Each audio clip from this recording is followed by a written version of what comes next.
All right, Mark here, folks. Y'all know how to do cookbooks and bring the info. So I want to talk about Jeremiah chapter 29, verse 11. And I quote, God says this, and I quote, I know the thoughts that I think towards you. They are peace and not evil. I know my thoughts towards you. They are peace, they are good and not evil, to give you an expected end. But I want to focus just on that very small passage. I know the thoughts that I think towards you. They are peace and not evil. One more time. I know the thoughts that I think towards you. They are thoughts of peace and not thoughts of evil. Why am I harping on this passage so much is because I did a video maybe a month or so ago and I talked about what are thoughts, right? And I'm still not done. I'm still intrigued by what are thoughts. And so I came across a ton of information. So you guys stay with me, be patient. We're gonna deep sea dive right now. Mark here, cooking books. You know how I do. Let's talk about a thought again. I mentioned it before. I'll mention it again. A thought is an electrical signal. We're gonna use digital language so that we can have a clear a clear depiction of what thoughts are. So we'll use some digital language. Thoughts are considered electrical signals. A thought can be considered a frequency. A frequency is a cycle per second, right? Of energy, cycle per second of energy. And again, a thought is considered an electrical signal. An electrical signal can be considered a code that is being input into the hardware of our minds, the hardware of our brain, the electrons of our brain, which are the processors. So a thought, again, let me break this down. A thought is an electrical signal, right, using digital terms, digital language, or we can use spiritual terms and say a thought is a non-physical entity. This is spiritual linguistics, a spiritual definition. A thought is a non-physical entity existing in the physical realm. Let's say that one more time. A thought is considered a non-physical entity that exists on the physical realm. However, in its own invisible, no, let me break it down again. A thought, using spiritual linguistics, a thought is a non-physical entity existing in a physical realm. In its physical realm, in the state of physical realm, a thought nature is intangible and invisible. So its nature is intangible and invisible as it exists in the physical realm and is therefore non-physical. So in its non-physical form on the physical realm, its nature is intangible and invisible. But when we take a thought and we enter, okay, let's use our imagination here. Let's use our imagination here. If we enter into the realm of thoughts, thoughts take on a completely different nature in their realm, not our physical realm. In their physical, in their invisible realm, excuse me, in their realm, which is the other dimension, which is infinite and non-substance. There is no matter, right? In their realm where matter does not exist or matter ceases to exist, thoughts are actual living entities, living beings, a kind of life force. In their realm, thoughts are just as real as you and I are in our realm. Let that really sink in. Let that sink in because that's going to really get to the meat of the matter, of the subject matter at hand. We're going to get to the meat, the bone, the marrow of the subject matter at hand. So thoughts on our realm, non-physical entities, intangible in nature, and invisible. In their realm, living entities that has a life form or a life force. Okay, so we got that. This is what thoughts are. So thoughts are very much real. Very much real. Thoughts have personalities, depending on the perspective. Are we looking at it from our realm or from their realm? In their realm, we use the word there because it would be a pronoun. We would use the pronoun there or they or it to describe person, place, or thing. In this case, the thought. So it's important that we understand the science of a thought, the nature of a thought, the dynamics of a thought. So when we read Jeremiah chapter 11 and God says, I know my thoughts that I think towards you are peace, are good, and not evil. Jeremiah chapter 29, verse 11. Go study it for yourself. I know the thoughts that I think towards you. Towards you. Preposition, direction. So what the Spirit now starts to endow me with in terms of revelation, epiphany, apocalyptic divine, conclusions, is that the thoughts that we have are not necessarily ours. The thoughts that we have are not necessarily ours. And the thoughts behave as independent entities. Independent of you and I, a thought is a separate entity. And thoughts are inserted and are injected into what I like to call our mainframe, which is our, going back into using computer linguistics or whatever, or digital language, our mainframe would be our processor, which is the neurons in our brain. And the neurons in our brain is responsible for picking up signals. And the dendrites would be like antennas within our cells. They are responsible for picking up signals in our environment. So thoughts insert themselves into our mainframe by way of transmittance. They're being transmitted. God says, my thoughts that I think towards you. So therefore, God is sending a thought towards. He's sending a thought towards you. And the thoughts that he's sending are thoughts of peace, of love, of good, to give you an expected end. Now, here's the interesting thing. Once a thought finds its way to you in this physical realm, it attaches itself to your aura.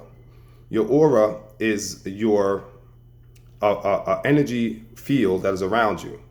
And that energy field has a certain frequency. And that means it's vibrating at a certain rate per second. Frequency is cycles per second, vibrational cycles per second. In order for a thought to penetrate your field. See, thoughts they find and take place within that field. Remember, God says, my thoughts that I think towards you are of peace and not of evil. So the peaceful thoughts that God thinks and sends towards you, transmits towards you, they're going to reside and take residence within your field, your energy field, whether it's the the field that's around your the field that's around your head, or whether it's your overall the field that's around your body, the chakras. So once you understand this, that the thoughts, which are entities, non-physical entities, they actually take residence within your field. So they live within your field. And as they live within your field, they become what's called thought forms. Thought forms are now the thought itself beginning to intensify within your field and develop a life of its own and carry out its nature. So if the nature of the thought is peace, what's going to happen is it's going to reside within your field. But let me explain something. We'll get to that in a second.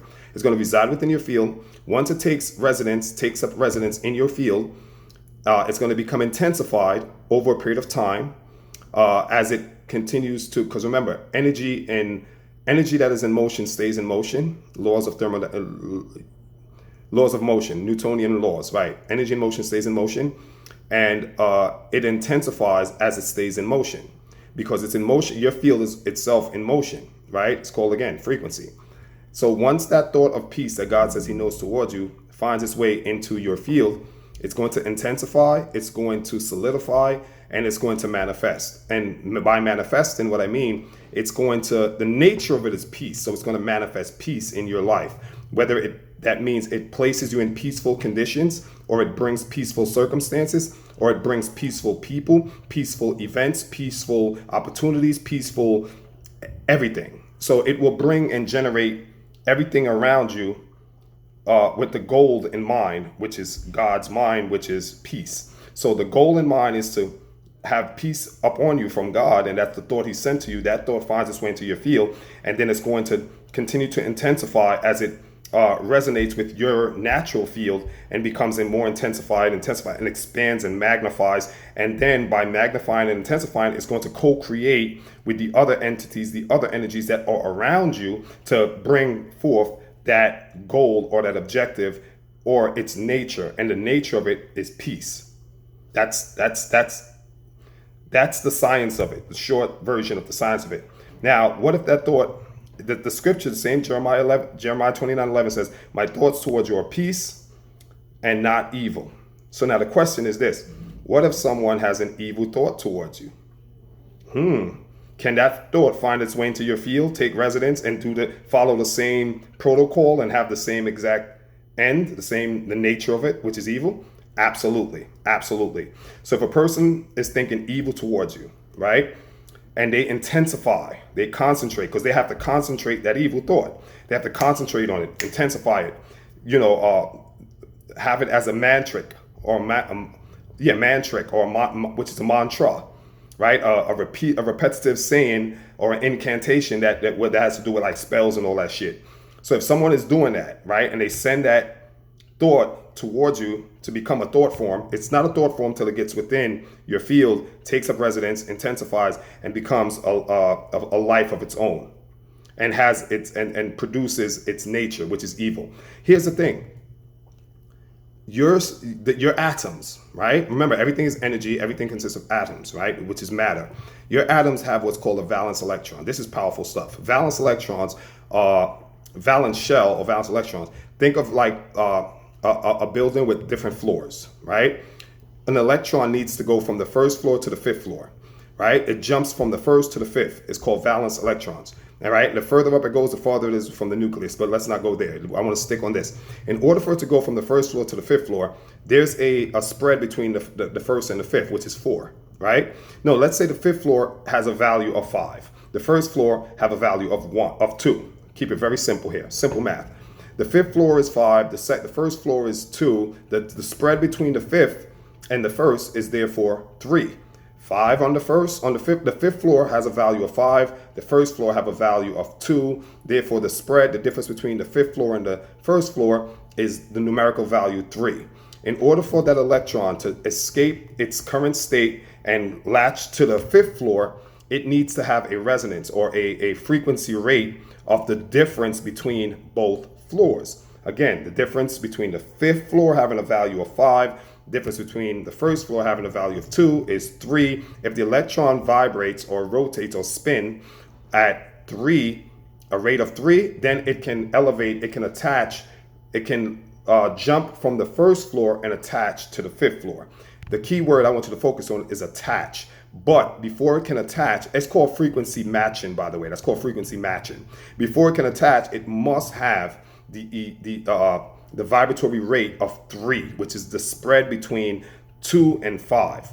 If it doesn't have that exact number, it will never be able to leave its orbit and go to the fifth floor. It will stay in its orbit. It can't jump because it has to have a frequency matching. I say that to say this: if someone is trying to send evil spells or evil thoughts towards you to get into your field and to manifest, it cannot attach to the aura unless it can find a compatibility with your aura. Meaning, whatever thought form they're trying to send towards you, it has to match something that is already in your aura. There must be something in your aura that is sympathetic and receptive to the energy that's being transferred to you. If that entity or that thought form does not match or find a match in your frequency, in your field, then it can have 0 effect. It has none. Not only that, it will boomerang, right? It will boomerang and backfire and go back towards the sender. You know what I'm saying? It will be return to sender, motherfucker. You know what I'm saying? Return to sender, nigga. You know what I mean? So it's gonna get returned to the sender, right? It'll backfire, the boomerang, because the evil thought that they're sending towards you, if your aura is pure, if you have an aura that is does not have a vibratory match, if there's no like the electron, if it can't match with your aura, then it can't it's called interpositioning. It can't position itself with you. It can't match with you, and therefore it can't find a home in your field, and it won't be able to manifest its nature, which is evil, and then it bounces back. Because remember, energy is never destroyed, just transferred from one to the next. That's the first law of thermodynamics, right? Energy can never be created nor destroyed, just transferred from one to the next, right? So it has to go back to the sender, return to sender, motherfucker. You know what I'm saying? So keep that in mind. So this is how you know you're protected, right? Once you know your aura is clean, you do what you got to do. You meditate, you pray, you stay God up. Once you know you turned up with God, you stay God up, right? You turned up in the spirit, you turned up with God, you got your spiritual, warfare vest on and all that. You know what I'm saying? Shield, helmet, all that. So you're good. No matter what a person is thinking towards you, it can't affect their thoughts, can't affect you at all. And this is spiritual law. This is not my theory. It's not a supposition.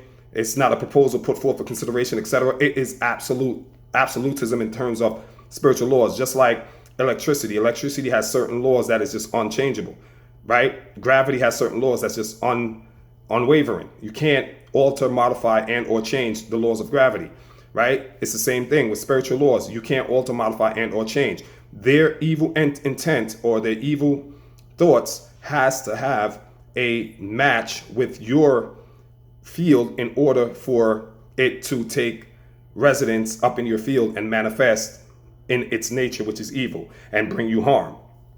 So this is something very comforting to know, and very powerful to know, to guard, so you can be able to guard yourself as we sojourn and travel through life. Because folks, no matter how insignificant or infinitesimal a thought may be, it is a living entity.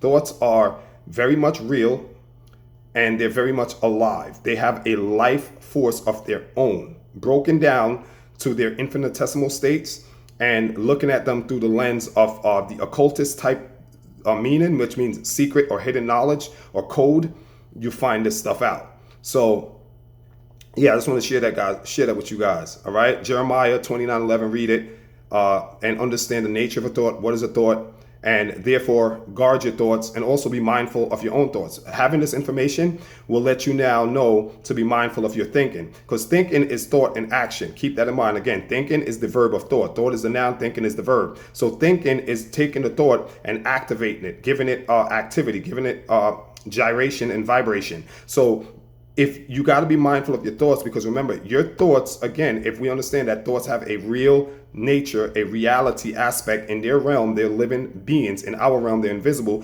but real, none the same, none the different, none the wiser. They're still real. So your thoughts, no matter how inconsequential you might think they are insubstantiated you might think they are, those thoughts are very, very, very much real. And once they take place once they find a home, or you become a host to a thought, that thought begins to intensify as a result of your magnetic field, whether it's the mag or your overall magnetic field around your body. And that thought will manifest in your life, whether it brings you into circumstances or brings circumstances to you, because thoughts have attractive forces in their nature, just like magnets. Every thought has a magnetic aspect. It's called electromagnetism. So every thought has a magnetic force, and it will attract the things to itself. So we create our own reality in this sense. This is the science of how you create your own reality with your thoughts. You take the desire, and then you allow the desire to manipulate, or to manipulate matter and bring about the desired effect, the physical equivalence of the desire. The desire is this, here's the physical equivalence, and this is the science of how it works. So we have to be very conscious, very mindful of our thoughts, so this way we're able to not have what's called self-perpetuating or self-destructive, self-sabotaging, we become self-saboteurs, and we don't know that we're sabotaging ourselves because we're not aware that there's an underlying thought that has, and remember this too, folks, there are a gazillion thought forms that resides in all of us. Zillions of thought forms. And remember, a thought form is a non-physical entity that is beginning to germinate, to form, hence the word form. So there's a gazillion thought forms as within us, and a lot of them are inactive, they're laying dormant. All it takes is a circumstance, an opportunity, some kind of event, some kind of trigger to activate that thought form, and then it will manifest in our personalities, in our behavior, and it could either destroy our lives or it could benefit our lives, depending on the nature of the thought form. So guard your hearts, guard your mind, guard your thinking. Be aware of what you call it, AI, artificial intelligence insertion of code, right? Because that's what happened. Our environment codes us every single day. We're being coded, right? You can call it program, coded, brainwashed, whatever. It means the same thing. So we're constantly being absorbing or being input. We're getting input of binary codes based off the mainframe that we all reside in. So let's just make sure that we're conscious, woke. All right. Till next time. Peace.